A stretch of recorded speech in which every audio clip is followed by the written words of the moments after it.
কালকে আবার বলছেন কি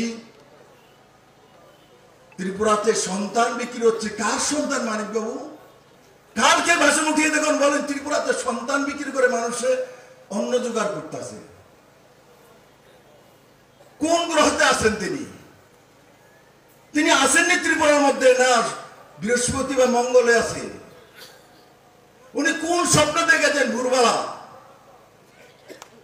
বলুন তো। আরে কোথায় ভাই ত্রিপুরা রাজ্যের মধ্যে মানিক বাবু তো আজকে প্রায় 2 বছর উপর হয়ে গেছে মুখ্যমন্ত্রী। কোন জায়গাতে কেউ যদি বলতে পারে ত্রিপুরাতে শিশুকে বিক্রি করেছে, রাজনীতি ছেড়ে দেব।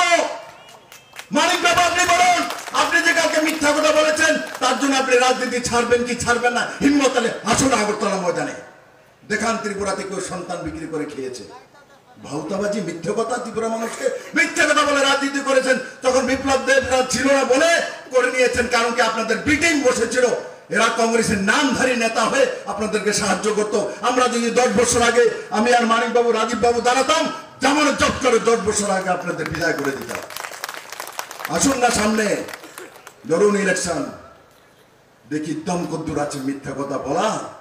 আজকে সোশ্যাল জামানার, গুগলের জামানা, ইন্টারনেটের জামানা, ইউটিউবের জামানা, আর্টিফিশিয়াল ইন্টেলিজেন্সের জামানা। কোথায় আছেন? কি বলেন? আগের যে বান্দাদরি 30 বছর আগে মিথ্যে কথাটা শিখেছিল, এখন ভুলে যায় যে আজকের তো ইন্টারনেটের জামানা। আমি মিথ্যে কথা বললে 1 সেকেন্ডে প্রুফ করে দেবে। আসলে এক্ষুনি বুঝি ডেলি দেশের কথার বাইরে কোনো কিছু করেননি, এগুলি মনে পড়ে আপনার বারবার। এর বাইরে কিছু আসেনি। আপনারা যান ঘরে ঘরে বলুন এদের কুকীর্তির কাহিনী। ত্রিপুরাতে যত রেপ হয়েছে, যত দাঙ্গা হয়েছে, যত মানুষকে মেরেছে, যত মারপিট হয়েছে, সবকিছু কংগ্রেস সিপিএম এর কারণে হয়েছে। এর প্রায়শ্চিত্ত এদের করতে হবে। ইলেকশনে এদেরকে জবাব দিতে হবে। সাদা ধুতি পরলে হলে হয় না।